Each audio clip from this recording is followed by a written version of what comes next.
Morning মই আজি বিশ্বনাথ চাৰিআলিত আহিছোঁ।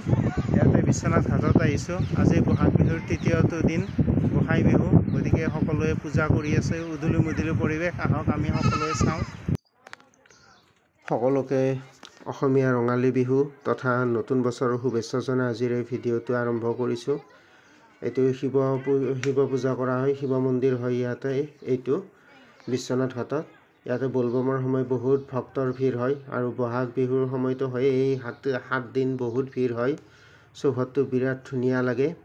ইয়াৰ লগতে বিশ্বনাথ ঘাটত এই মন্দিৰটোৰ লগতে আন এটা মন্দিৰ যিটো আপোনালোকে ইউটিউবত সকলোৱে পাই থাকে, ভালুক মন্দিৰ। ভালুক মন্দিৰটো ইয়াত আছে। মই দেখুৱাম ভালুক মন্দিৰটো আপোনালোকক।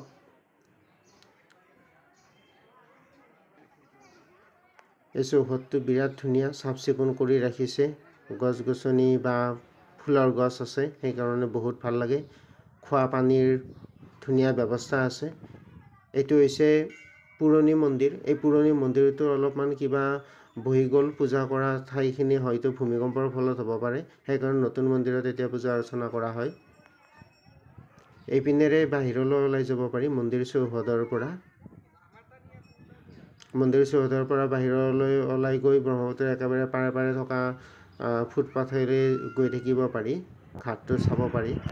এইটো হৈছে ভালুক মন্দিৰ। ইয়াত মানে বিশ্বাস কৰা হৈছে কাৰোবাৰ যদি কিবা মনৰ কামনা সিদ্ধি নহয় বা কিবা বস্তু হেৰাই, ইয়াত মানে চাকি এগছি আৰু ধূপ লগালে মনৰ কামনা সিদ্ধি হয়, তেনেকৈ বিশ্বাস কৰা হয়। বিশ্বনাথ ঘাটত চব মানে থান আৰু মন্দিৰ লগ লাগি 1 লাখৰ এটা মানে কম শিৱলিংগ আছে আৰু এই সকলোতে মানে পূজা অৰ্চনা কৰা হয়। মই এজন পূজাৰীৰ পৰা জানিব পাৰিলোঁ 1 লাখৰ এটা কম শিৱলিংগ আছে, সকলোতে পূজা অৰ্চনা কৰা হয়। আৰু এইটো ব্ৰহ্মপুত্ৰৰ পাৰ। ব্ৰহ্মপুত্ৰৰ পাৰে পাৰে ইয়াতে বিভিন্ন মন্দিৰ আপোনালোকে পাব। সেই মন্দিৰবিলাকত পূজা অৰ্চনা কৰিব পাৰি। বঢ়িয়া মানে এটা ধুনীয়া ঠাই এইখন। পৰিৱেশটো বিৰাটেই ভাল লাগে। এই নাৱেৰে আপোনালোকে সেই দ্বীপৰ নিচিনা যে দেখিছে, তাত বাঘেশ্বৰী মন্দিৰ আছে। বাঘেশ্বৰী মন্দিৰলৈ যাব পাৰে। এখন ৰিজৰ্টো আছে। ঘাটলৈ নামি আহিছোঁ অলপমান। ইয়াতে নদীৰ মাজতে সেইটো মই জুম কৰি দেখুৱাম আপোনালোকে। ইয়াতে সেইটো শিৱৰ মূৰ্তি নিৰ্মাণ কৰা হৈছে নদীৰ মাজতে, বিৰাট ধুনীয়া লাগে।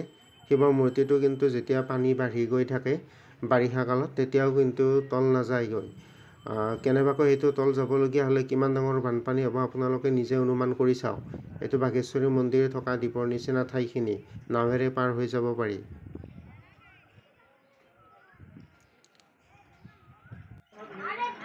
পূজা অৰ্চনা কৰাৰ বাবে সম্পূৰ্ণ ধুনীয়া ব্যৱস্থা আছে। আপোনালোকে ইয়াত আহিব, বহুত ভাল লাগে।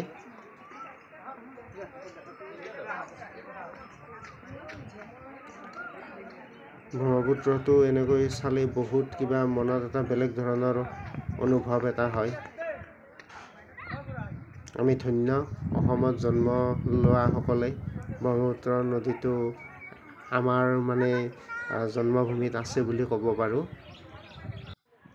এইটো হৈছে বৰদৌল।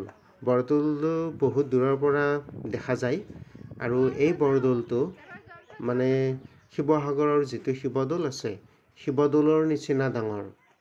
তাতকৈ অলপ সৰু হ'ব পাৰে, কিন্তু দেখিবলৈ তেনেকুৱাই লাগে। আৰু চৌহদটো ইমান ধুনীয়া, মই আপোনালোকক চৌহদটো এবাৰ দেখুৱাই দিম। বহুত ভাল লাগে চৌহদটো। ভিতৰত পূজা অৰ্চনা চলিয়ে থাকে। এইটো চৌহদ বৰদৌলৰ।